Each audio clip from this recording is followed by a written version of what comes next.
সামান্য একটু লবণ দিয়ে আর বেশ খানিকটা পানি দিয়ে সয়া চাংস বা সয়া বড়িগুলো আমি সেদ্ধ করে নিলাম। এবার বেশ চেপে চেপে পানি ঝরিয়ে তারপর রান্নার সময় দেখাচ্ছি কি করছি। এবার কড়াইতে দিয়ে নিচ্ছি বেশ খানিকটা তেল, দিয়ে দিচ্ছি পাঁচফোড়ন। আগে থেকে কেটে ধুয়ে পানি ঝরিয়ে রাখা সবজিগুলো একে একে দিয়ে দেবো। এবার সবজিটা ভালো করে ভেজে নেব। ভাজা হলে তারপর বাকি উপকরণ কী কী দিচ্ছি তা দেখাবো।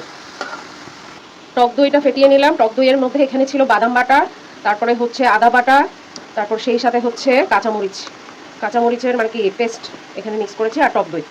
এই মিশ্রণটাও এখানে দেবো তরকারিতে। সয়াবিন বড়ি যেটা সিদ্ধ করেছিলাম দেখিয়েছি, সেটা হচ্ছে পানি ঝরিয়ে একদম সুন্দর করে মানে ইয়ে করে রেখেছি। পানিটা ফেলে দিয়ে একদম চেপে চেপে পানিটা বের করে নিয়েছি। তারপর হচ্ছে লবণ দিয়ে সিদ্ধ করেছিলাম, এই আর কি এই অবস্থা। এরপর সেটা হচ্ছে তরকারি ভাজা হয়ে গেলে তখন দিয়ে দেবো। নিরামিষ তরকারি আসলে বলতে গেলে আমি এখানে একটা কাজ করেছি যেটা আপনাদেরকে দেখাইনি। এখানে আমি হলুদ পাতা আছে না, হলুদ ফুলের যে মানে কি হলুদ গাছের যে পাতা, সেই পাতাটাও দিয়েছি।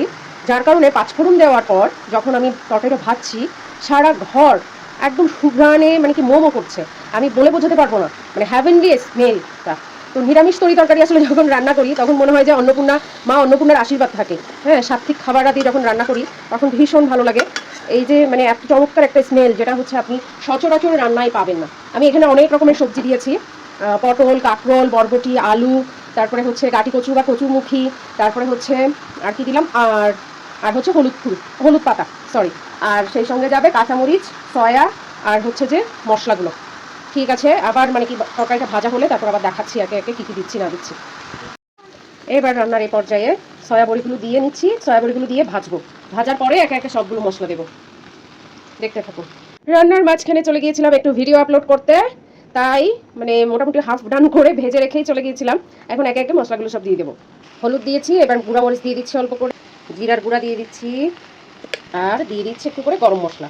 গরম মশলা সবাই শেষে দেয়, কিন্তু আমি কেন জানি আর কষানোর সময় দিয়ে দিই। এটাই আমার রান্নার বৈশিষ্ট্য।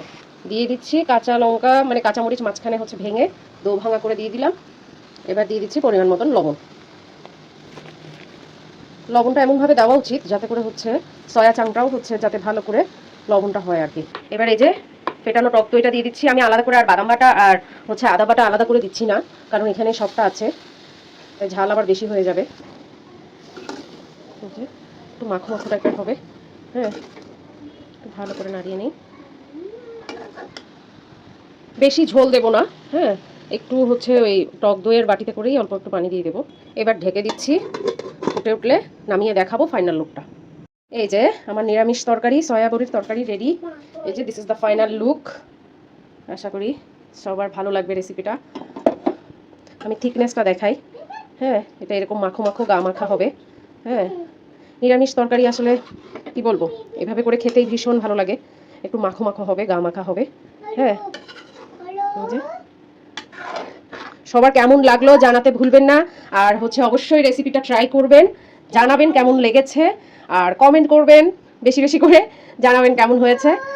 কি টেস্ট রে বাবা। প্রিয়ার হেসেলের সঙ্গেই থাকুন।